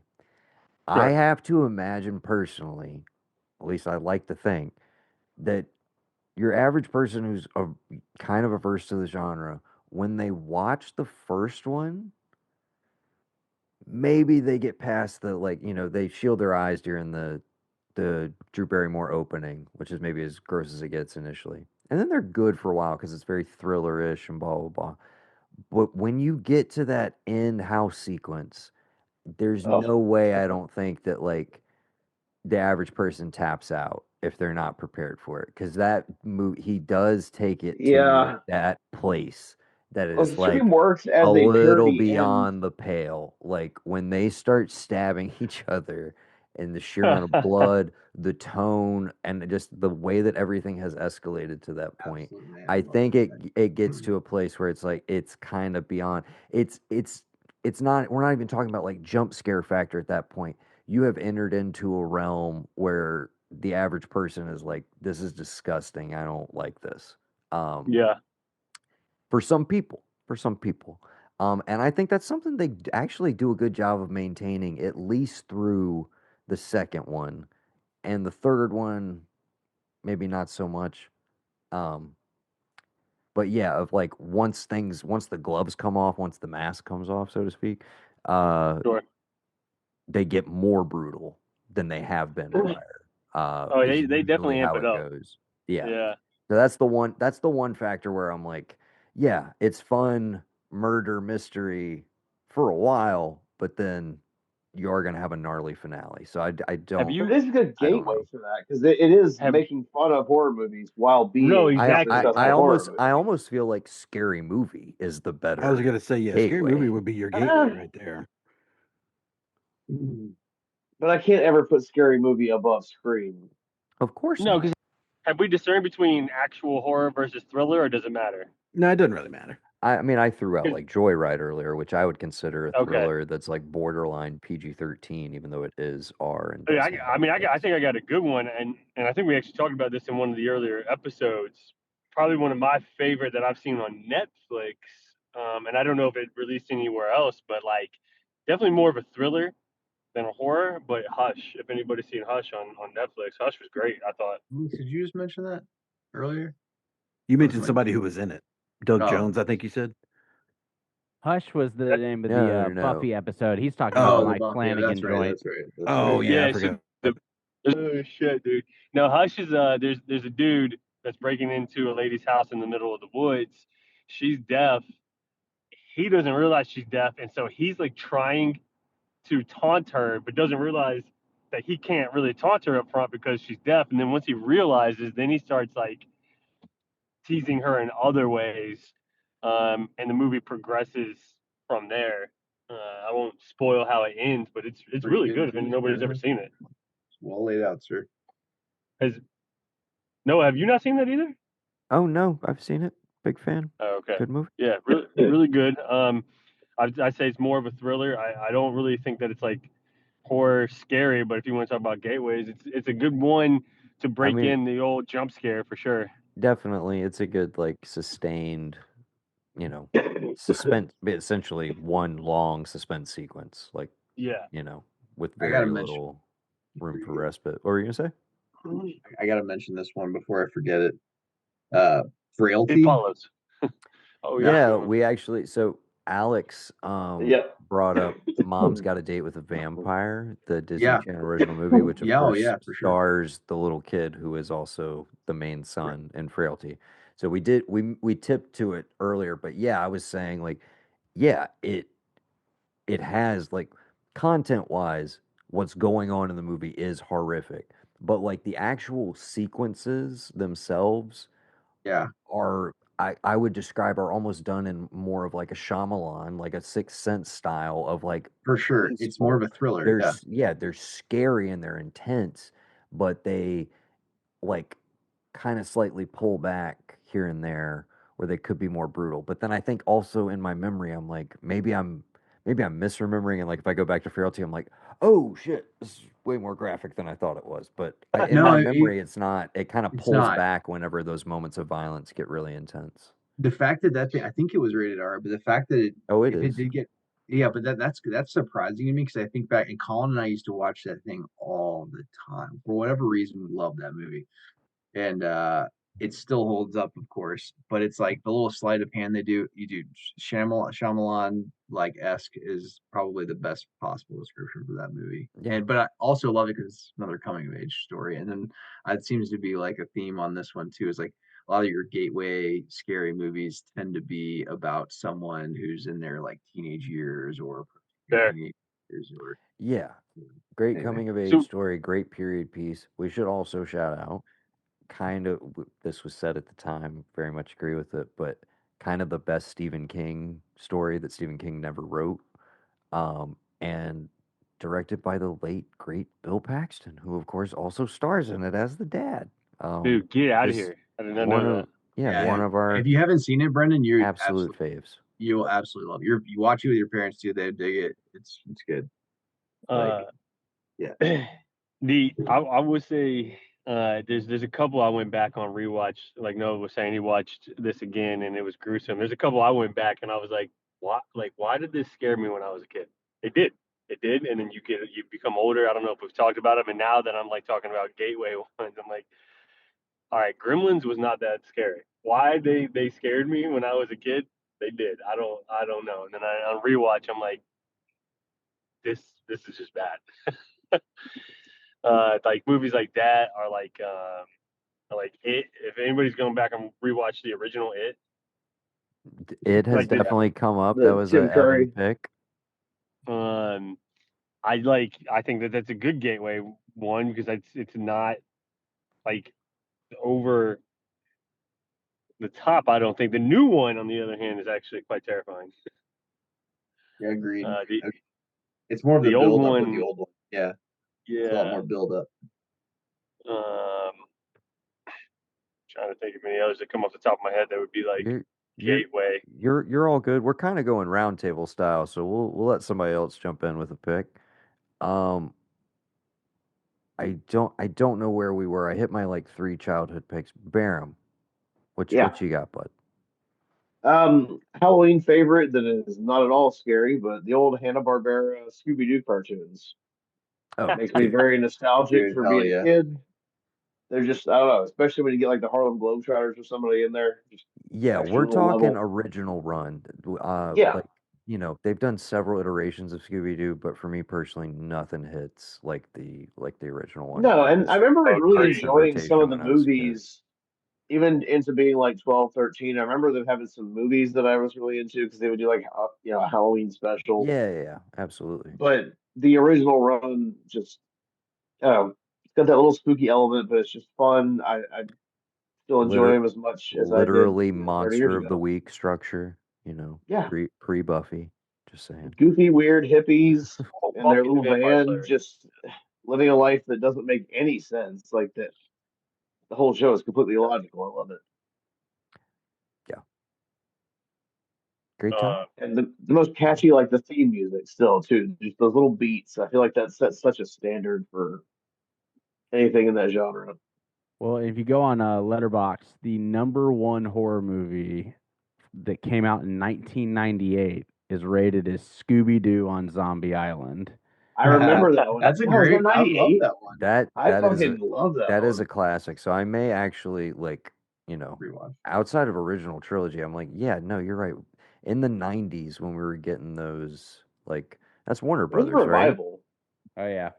That's It was right. like a So revival. It's hit well, that's some what I'm peaks and saying. That's valleys the over its same. time, I but that mean, was a dude, good period. but that's what I'm saying. That's the same era as like Batman the Animated Series and like Warner and Superman Oh or yeah. Adventures of Superman, like Warner Brothers Animation, like actually putting out like quality shit with great voice acting and like great writing and shit too. So, yeah, I definitely, well, I think HBO has a lot of those Yeah. probably in a collection. That's a great like transition in to jump into the movies because again, the episodes, as much as I do love those old school ones, they're incredibly repetitive to the point of like the animation is repetitive. Like they Oh use yeah. No, frames it's constantly. So yeah, I very would of its time. maybe move more, especially if you've got kids and you want something that's gonna like, hey, this will probably like capture their attention for at least like an hour and a half instead of like a But I feel 20 like that's minute the episode whole or vibe. You whatever. start with a couple of Yeah, the throw old on one of the ones, and then you movies. just keep branching out, and you get into the stuff that'll like have a longer plot. It's a little bit more thought out. But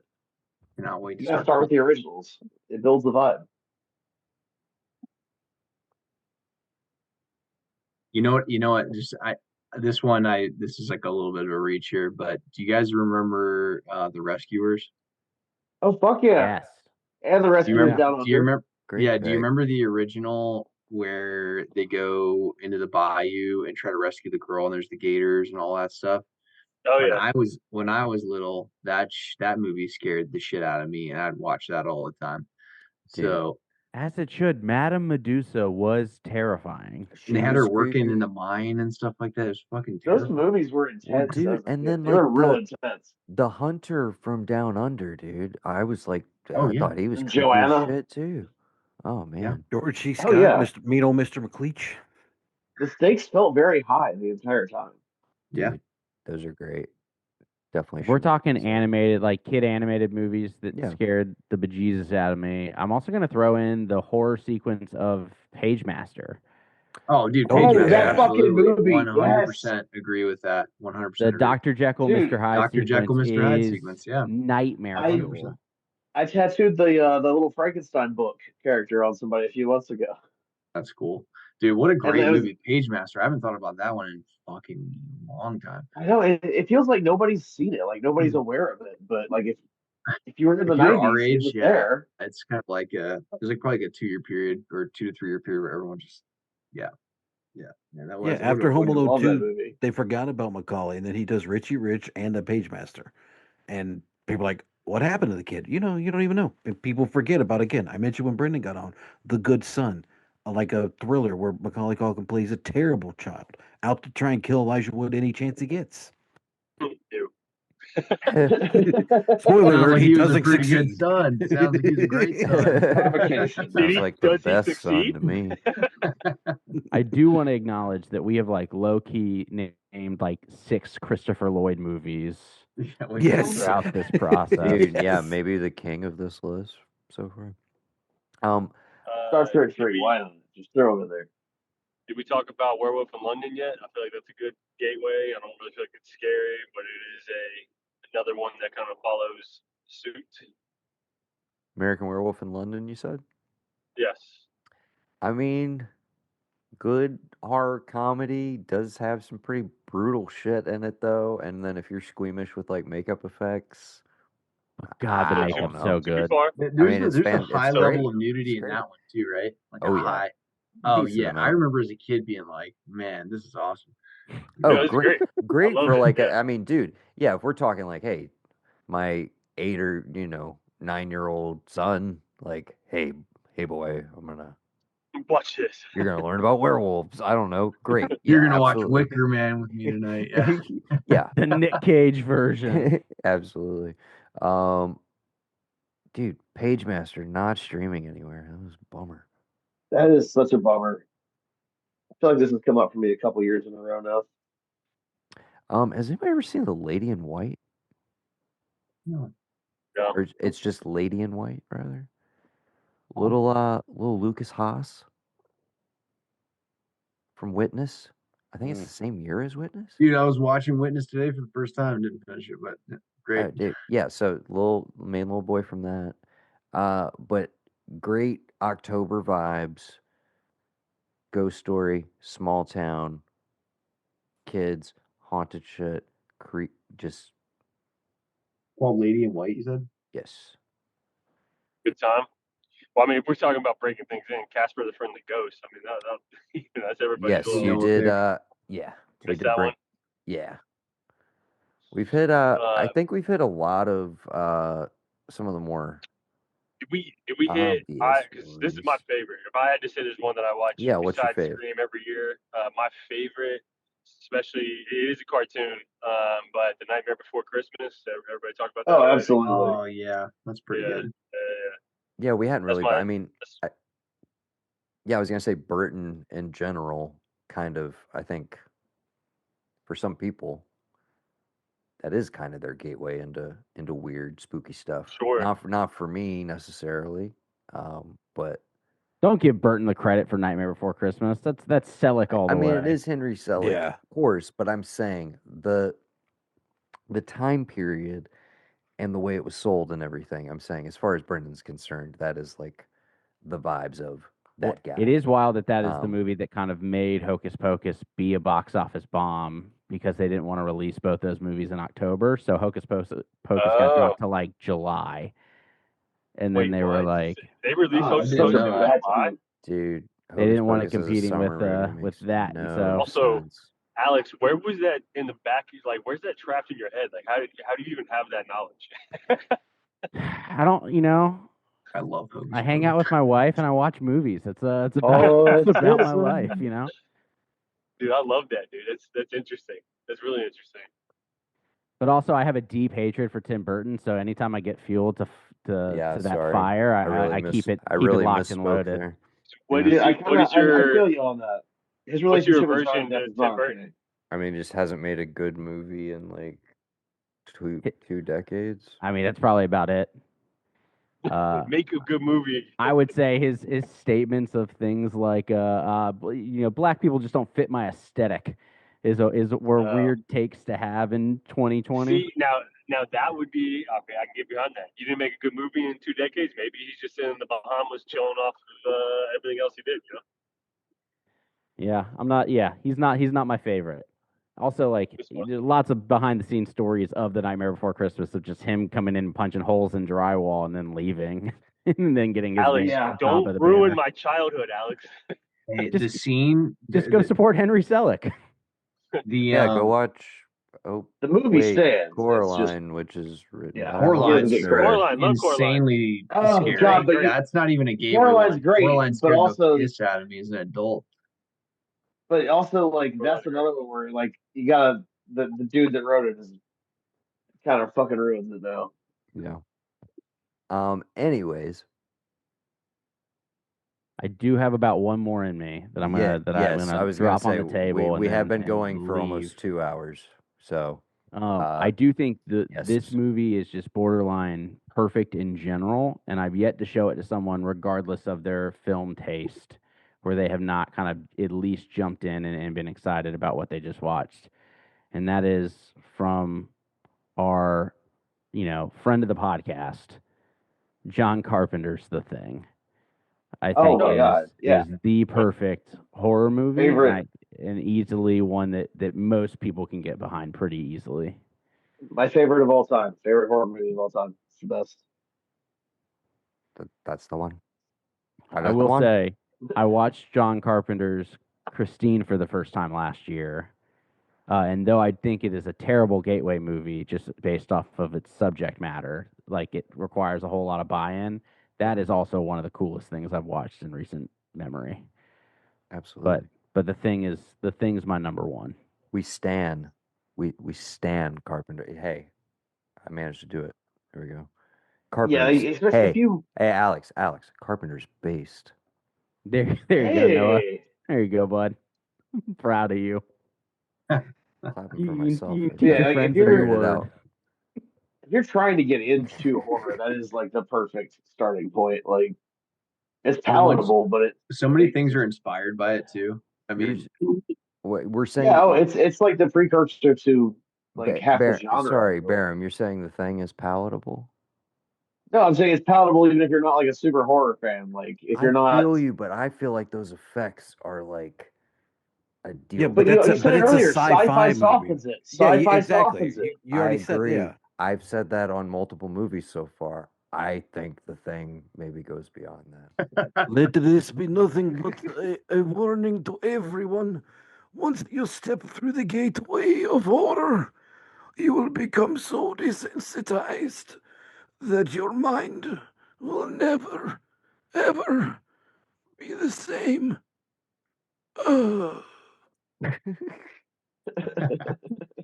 That's great. Alex, if you gotta go,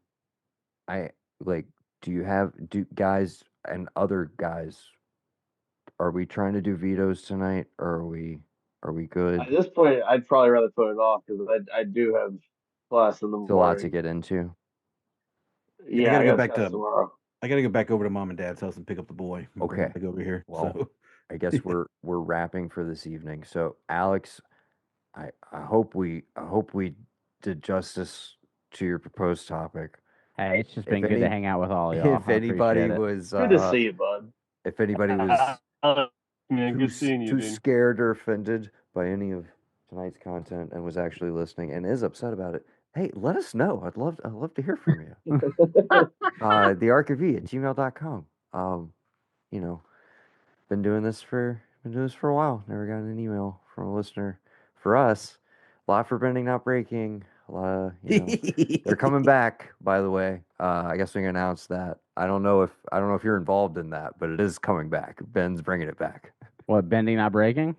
Yes, it is coming back in some capacity. Ben has made contact. He has made contact with me. It is happening.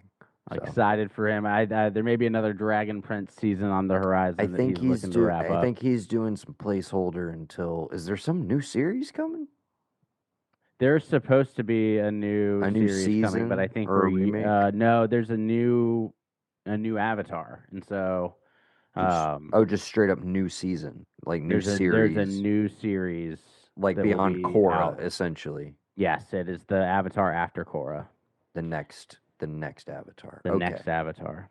Third. So we'll Avatar. see. Okay. We've already agreed not to do the next live action season because the first one was so rough to get so dismal. Through. Yeah. Okay. So you guys can look forward to that returning in some capacity in the coming months, and of course, just right around the corner, it is October Eve, as we mentioned, and we have a full slate of horror-related material. Most importantly, our horror 25 for 25 headed your way all throughout the month. Stick with us, and let's get into the spooky spirit. I would like to say good evening to Mr. Barham Williams. Mr. Brandon easy. Reilly, Mr. Evan Twohig, and of course, the man who brought us here together this evening, Mr. Alex Mayfield. For the ARKTOBER podcast, I've been Noah. And I've been Gavin. And we've been the Blanchard brothers. And you've been listening to what we've been screaming about.